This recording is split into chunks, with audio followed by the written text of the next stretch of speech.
الحمد لله رب العالمين والصلاة والسلام على سيد الانبیاء والمرسلین وعلى آلہ واصحابہ اجمعین۔ تمام تعریف اس رب کریم کے لیے ہے جس نے نبی اکرم صلی اللہ علیہ وسلم کے ذریعے ہمیں ایمان کی روشنی عطا فرمائی اور ان پاک ہستیوں کو نبی صلی اللہ علیہ وسلم کا ساتھ عطا فرمایا جنہیں ہم صحابہ کرام رضی اللہ عنہم کے نام سے جانتے ہیں۔ السلام علیکم ورحمۃ اللہ وبرکاتہ۔ محترم ناظرین کرام، آپ دیکھ رہے ہیں ترجمان الکتاب یوٹیوب چینل، وہ چینل جہاں ہم ایمان، علم اور عشق رسول صلی اللہ علیہ وسلم کے خزانے آپ تک پہنچاتے ہیں۔ آج ہم پڑھنے جا رہے ہیں کتاب آپ کے مسائل اور ان کا حل کا نہایت ایمان افروز باب، صحابہ، صحابیات، ازواج مطہرات اور صاحبزادیہ رضوان اللہ علیہم اجمعین۔ اس حصے میں ہم سمجھیں گے حواری کسے کہا جاتا ہے، عشرہ مبشرہ کون ہے، خلفائے راشدین میں صرف 4 ہی کیوں شمار ہوتے ہیں، اور خیر القرون کے 3 ادوار کا ثبوت حدیث سے کیسے ملتا ہے۔ آئیے اب میں کتاب سے پڑھتا ہوں۔ صحابہ و صحابیات، ازواج مطہرات اور صاحبزادیہ رضی اللہ عنہم اجمعین، حواری کسے کہتے ہیں؟ سوال، ہم نے قرآن پاک میں حواریوں کا ذکر 30، 7 اور 28 پارے میں پڑھا۔ اس ضمن میں کچھ سوالات۔ نمبر 1، حواری کون لوگ تھے؟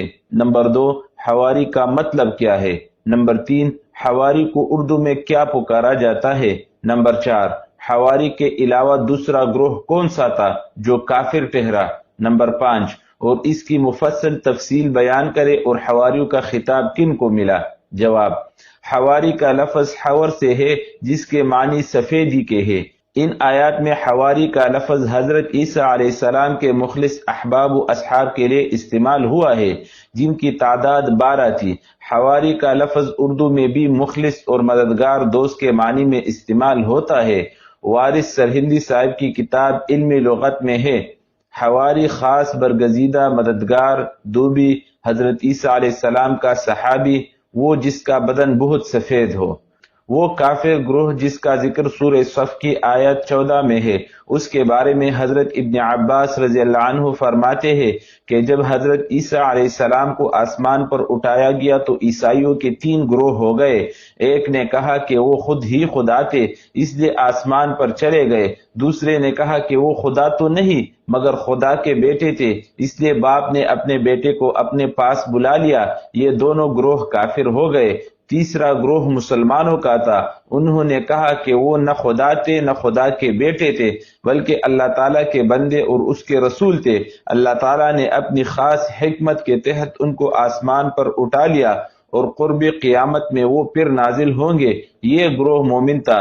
حضرت عیسیٰ علیہ السلام کے حواری اور ان کے سچے پیروکاروں کا یہی عقیدہ تھا۔ عشرہ مبشرہ کس کو کہتے ہیں؟ سوال، ایک حافظ صاحب کہتے ہیں کہ بی بی فاطمہ رضی اللہ عنہا کا ذکر عشرہ مبشرہ میں ہے۔ عشرہ مبشرہ کس کو کہتے ہیں؟ جواب، عشرہ مبشرہ ان 10 صحابہ کو کہتے ہیں جن کو آن حضرت صلی اللہ علیہ وسلم نے ایک ہی وقت میں جنت کی بشارت دی۔ ان کے اسماء گرامی یہ ہے: نمبر 1 ابو بکر، نمبر 2 عمر، نمبر 3 عثمان، نمبر 4 علی، نمبر 5 طلحہ، نمبر 6 زبیر، نمبر 7 عبد الرحمن بن عوف، نمبر 8 سعد بن وقاص، نمبر 9 ابو عبیدہ بن جراح، نمبر 10 سعید بن زید رضی اللہ عنہم۔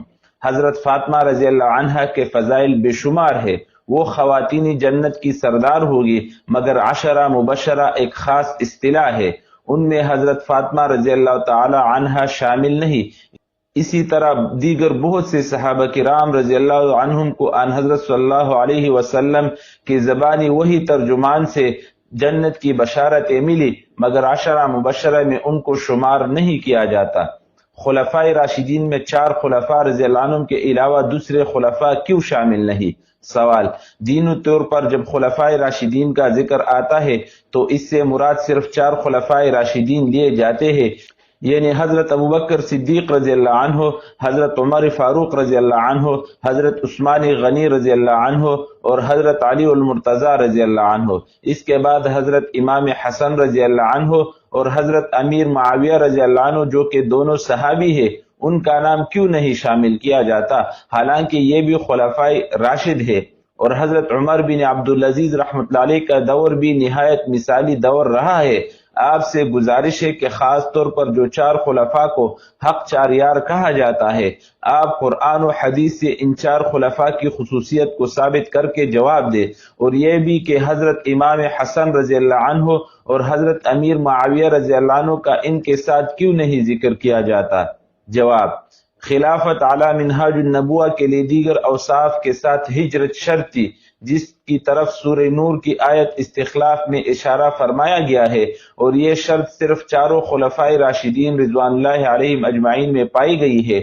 حضرت امام حسن رضی اللہ عنہ کی خلافت حضرت علی کرم اللہ وجہہ کی خلافت کا تتمہ تھی، جس سے خلافت نبوت کے 30 سال پورے ہوئے، جس کی تصریحات حدیث نبوی خلافت النبوہ 30 سنہ میں آئی ہے، یعنی خلافت نبوت 30 سال ہوگی۔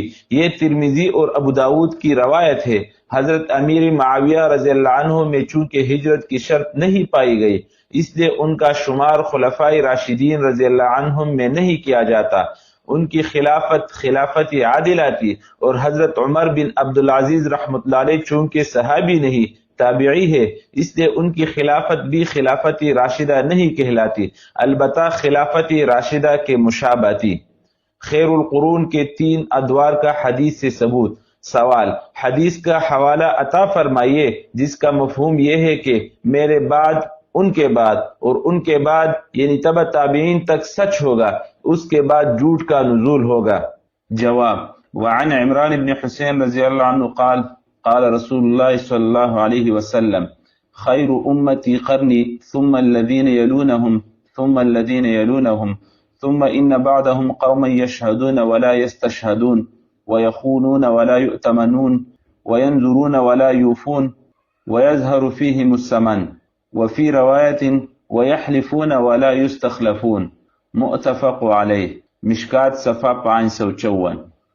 معنی: میری امت کا بہترین زمانہ میرا زمانہ ہے، پھر وہ جو ان کے بعد آئیں گے، پھر وہ جو ان کے بعد آئیں گے، پھر ان کے بعد ایسے لوگ آئیں گے جو گواہی دیں گے مگر ان سے گواہی نہیں مانگی جائے گی، وہ خیانت کریں گے مگر ان پر اعتماد نہیں کیا جائے گا، وہ نظر مانگیں گے مگر پوری نہیں کریں گے، اور ان میں موٹاپا یعنی سستی دنیا کی محبت ظاہر ہو جائے گا۔